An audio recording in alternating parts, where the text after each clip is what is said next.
दोस्तों कभी सोचा है कि मार्केट ऊपर जा रहा है, निफ्टी 25,000 के पास है, सब लोग बोल रहे हैं इक्विटी में इन्वेस्ट करो पैसा डबल होगा, लेकिन क्या होगा अगर मार्केट गिर जाए, 2020 जैसा क्रैश आ जाए तो पूरा पैसा डूब सकता है। तो अगर आप बिगिनर हो, सोच रहे हो निफ्टी इंडेक्स फंड में डाल दूं या कुछ सेफ ऑप्शन चुनो, तो आज की वीडियो सिर्फ आपके लिए, क्योंकि यहाँ हम कंपेयर करेंगे एक सबसे यूनिक चीज जिसके बारे में बहुत कम लोगों को पता है। निफ्टी के बारे में सबको पता है, तो निफ्टी इंडेक्स फंड में चले जाते हैं, बट उसका बाप बैठा है कोई बैलेंस एडवांटेज फंड। और मजे की चीज पता है क्या है, इस फंड में डेट होता है, मतलब इक्विटी भी होता है बट डेट होता है, और डेट होने के बावजूद ये बहुत बार निफ्टी इंडेक्स फंड को बीट कर देता है, यानी बेहतर रिटर्न कम रिस्क के साथ। भैया यहाँ हम आपको फाइनेंस को बहुत आसान तरीके से बताते हैं। पहली बार आए तो चैनल को सब्सक्राइब कर लेना। तो हम बात करेंगे निफ्टी इन्वेस्टमेंट क्या है, बैलेंस एडवांटेज फंड क्या है, हर पैरामीटर पे चेक करेंगे, चाहे रिटर्न हो, चाहे रिस्क हो, चाहे वोलेटिलिटी हो, चाहे कॉस्ट हो, सब कुछ राइट। और अभी 2026 का करंट माहौल है, उसके आधार पर तो बात करना और भी ज्यादा जरूरी है, तो उन चीजों को हम पूरा फोकस करेंगे। तो सबसे पहले निफ्टी क्या है, तो निफ्टी 50 मतलब इंडिया की टॉप 50 कंपनी का इंडेक्स, जैसे रिलायंस, HDFC और इन्फोसिस जैसी कंपनी राइट। निफ्टी में इन्वेस्ट करने का मतलब क्या हो गया कि आप वो 50 कंपनी में सीधा इन्वेस्ट कर रहे हो, सॉलिड, टेंशन फ्री राइट। ऐसा सोचते हैं कि ये वो 50 कंपनियां जो कभी डूबेगी नहीं, तो अपने को टेंशन नहीं लेना है। तो ये पैसिव इन्वेस्टमेंट है, कोई फंड मैनेजर मार्केट टाइमिंग नहीं करता, बस इंडेक्स को फॉलो करता है। अब इसके प्रॉज कॉन्स भी है। Nifty index fund generally low cost होते हैं, ये अच्छी बात है क्योंकि एक्टिव मैनेजमेंट नहीं होता है।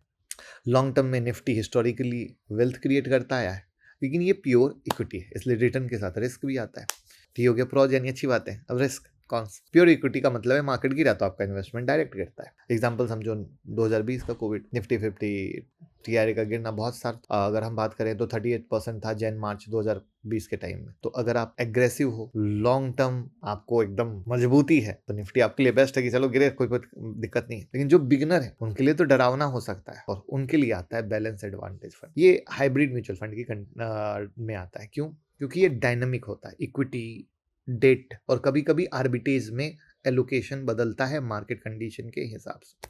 सिंपल लॉजिक समझ लो, मार्केट चीप लगता है तो इक्विटी को खरीदता जाता है, मार्केट एक्सपेंसिव लगता है तो इक्विटी को घटाता है, डेट और आर्बिटेज की तरफ बढ़ता चला जाता है। एक एग्जांपल ले लो, अभी मार्केट मान लो कि अभी तो गिर चुका है बट हाई पे है, या मान लो रिस्क की बात लग रही है वैसे राइट।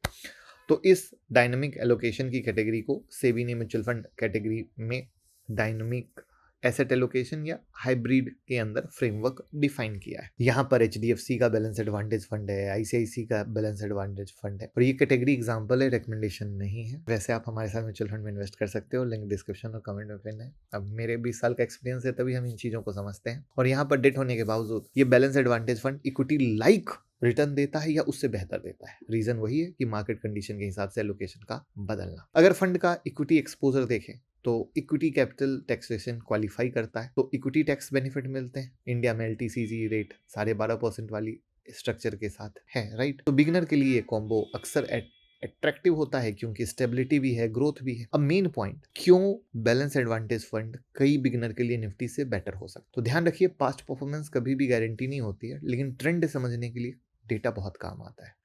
उसमें पहला पैरामीटर है रिटर्न का। निफ्टी प्योर इक्विटी है, इसलिए लॉन्ग टर्म में रिटर्न पॉसिबल है, लेकिन रिटर्न मार्केट साइकिल पे डिपेंड करता है। और BAF, मैंने इसको शॉर्ट में बैलेंस एडवांटेज फंड को का इंटरेस्टिंग पार्ट ये है, जिसमें मैं HDFC बैलेंस एडवांटेज फंड को ले रहा हूँ डेटा के हिसाब से। तो 3 साल का है 19.1% एनुअलाइज्ड, और 5 साल का है 17.98% एनुअलाइज्ड, यानी डेट होने के बाद भी 5 साल में 18% के एनुअलाइज्ड ग्रोथ दिख रही है। अब ये कैसे हो गया दोस्तों, निफ्टी को कैसे पीछे छोड़ दिया? तो इसका गोल अक्सर होता है मार्केट हाई लगे तो इक्विटी थोड़ा कम करके चलो, हमारा मार्केट नीचे आए तो इक्विटी बढ़ाओ, ठीक है। लेकिन यहाँ पर एक चीज आती है, हर BAF एक जैसा नहीं चलता है। कुछ BAF बुल मार्केट में पीछे रह जाते हैं, और यहीं पर आपको चूज करना होता है कौन सी AMC अच्छी है, किस AMC के फंड मैनेजर किस BAF को मैनेज कर रहे हैं, अभी तो बेहतर रिटर्न मतलब वो जो गाड़ी चलाने वाला है उसका दिमाग सातिर होना चाहिए। और ये म्यूचुअल फंड इन्वेस्टमेंट में सबसे इंपॉर्टेंट आती है। जैसे बहुत सारे लोग कहते हैं अरे हम क्यों किसी डिस्ट्रीब्यूटर के साथ इन्वेस्ट करें, वो पैसे ले लेगा, और वो खुद से जाते हैं कुछ से कुछ खरीद लेते हैं, बाद में कहते हैं अरे ये रिटर्न नहीं दिया, वो रिटर्न नहीं दिया। तो यहीं पर आती है नॉलेज की बात, यहीं पर आती है ज्ञान की बात, जो हमारा एक्सपीरियंस होता है इतने सालों का, 20 साल 21 साल से मैं खुद इन्वेस्टर हूँ। तो ये चीजें बहुत इंपॉर्टेंट आती हैं। जब ये ज्ञान मिलता है तब हम इन चीजों को पकड़ते हैं, सोचते हैं, समझते हैं, और तब देखते हैं ये हीरो है जो सही तरीके से चल और लोगों को गाइड करते हैं। आई बात समझ में? तो यहाँ पर याद रखना होगा, हर BAF एक जैसा नहीं चलता, बट कुछ है जो अलग चलते हैं और बेहतर चलते हैं। दूसरा है पैरामीटर रिस्क और डाउनसाइड प्रोटेक्शन का। निफ्टी में रिस्क हाई है, क्रैश आए तो 20 या 30% या उससे ज़्यादा गिर सकता है, जिसका एग्जांपल मैंने आपको शुरू में कोविड वाले से दिया। जबकि अगर आप बैलेंस एडवांटेज फंड में जाओगे तो पता है उसी फेज में जो कहानी थी वो -6.9% से 33% की थी। ठीक, इसका मतलब क्या हुआ? कोई कम गिरा, कोई ज़्यादा गिरा। मतलब बीएफ में डाउनसाइड को सेव किया जा सकता है डेट और आर्बिट्रेज की बदौलत, बशर्ते उसको चलाने वाला इंसान मास्टर हो। तो बिगनर के लिए बहुत अच्छा है, क्योंकि अगर निफ्टी गिर रहा है तो संभल भी ना पाए और यहाँ पर संभल भी जाए और सेव भी हो जाए, रिटर्न के टाइम भी अच्छा निकाल के ले जाए।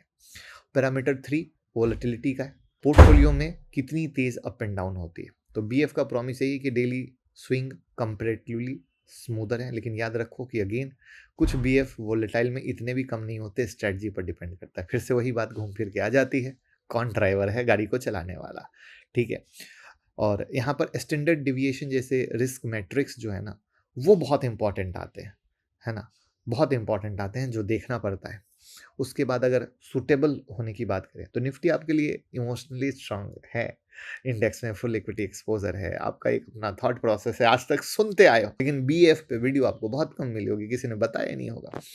तो बीएफ में लोकेशन चूंकि फंड मैनेजर मॉडल लेता है तो आपको डेली मॉनिटर नहीं करना पड़ता है, तो अगेन सोच लेनी पड़ेगी। तो इंडेक्स फंड का लो कॉस्ट होता है क्योंकि पैसिव है, बीएफ एक्टिव है तो एक्सपेंस रेशियो थोड़ा ज़्यादा होता है, थोड़ा ज़्यादा होता है। जैसे अगर निफ्टी इंडेक्स फंड जाते हो तो 0.05% से 0.26% है, और बीएफ में आते हो तो 0.34 से 1.36% का। लेकिन अब आप सोचो, अब यहाँ भी एक इंटरेस्टिंग पॉइंट है। जैसे लोग कहते हैं कि इंडेक्स फंड सस्ते हैं या डायरेक्ट, लेकिन जब आप किसी अच्छे प्लान में जा रहे हो जो आपको रिटर्न दूसरों से 5% ज़्यादा दे रहा है और वहाँ पर 1% खर्चा दे रहे हो तो भी 4% ज़्यादा बचा, तो इस कैलकुलेशन को मिलाओगे तो आपके पैसे कितने ज़्यादा बन रहे हैं। तो ये सारी कैलकुलेशन हमें देखनी पड़ती है, खाली ये बच्चों की तरह ये मेरे से ज़्यादा पैसा ले लिया ऐसा नहीं होता है। तो ये आज की वीडियो ना दोस्तों बहुत इंपॉर्टेंट है, एक एक चीज़ को 4 बार सुनो, 4 बार नोट करो और फिर समझने की कोशिश करो, तो आपको लगेगा नहीं बात सही, ठीक है। तो कॉस्ट वाइज देखने में दिखेगा कि निफ्टी जीतता है, लेकिन बीएफ का जो आइडिया है, हायर कॉस्ट के बदले में जो डाउन साइड का मैनेजमेंट है, जो बेहतर रिटर्न है, टेंशन फ्री है,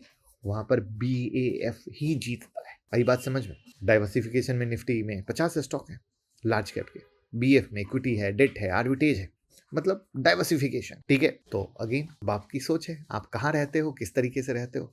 अब इसको एक अगर एग्जांपल से बता लूँ तो मान लो कि रोहन ने 1 लाख निफ्टी में लमसम डाल दिया, मार्केट हाई था, क्रैश आया, पोर्टफोलियो 20% लाल दिखा, रोहन क्या किया, पैनिक में बेच कर निकल गया। मीरा ने वही 1 लाख बीएफ में डाला, क्रैश में गिरावट हुई लेकिन कम, उसने होल्ड किया, रिकवरी में कंपाउंडिंग वापस चली और यहाँ पर हो गया मजा ही मजा।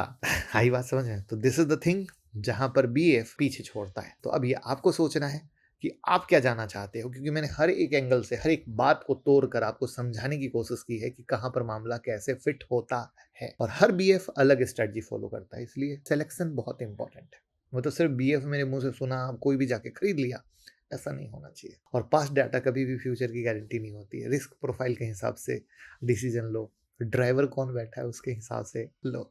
तो अब आप किसे चूज करोगे कमेंट में बताइए, और वीडियो को शेयर कीजिए, क्योंकि म्यूचुअल फंड में सब लोग इन्वेस्ट करते हैं और हमारे साथ इन्वेस्ट के लिए लिंक डिस्क्रिप्शन और कमेंट में पिन है, जरूर इन्वेस्ट करने के लिए हमें मैसेज कीजिए। और इसी तरह का फंडामेंटल आप सीख सकते हैं हमारे कोर्स को ज्वाइन करके। तो फंडामेंटल एनालिसिस के कोर्स सीखने से ये सब कभी दिक्कत नहीं होगी। और हमारा कोर्स ज्वाइन करने के लिए 9708094321 पे कॉल कीजिए, जहां बिल्कुल बच्चों की तरह सिखाते हैं फंडामेंटल एनालिसिस करना। अगर मेरी वीडियो में आपको मेरी फंडामेंटल एनालिसिस पसंद आती हो तो, और उसको भी आप चाहें तो मोबाइल ऐप से भी डाउनलोड कर सकते हैं, जो आपके स्क्रीन पर दिख रहा है QR कोड से, और लिंक डिस्क्रिप्शन में। वीडियो अच्छी लगी हो तो सपोर्ट कीजिए डीमेट अकाउंट म्यूचुअल फंड में और क्रिप्टो में इन्वेस्ट करके, लिंक डिस्क्रिप्शन और कमेंट में।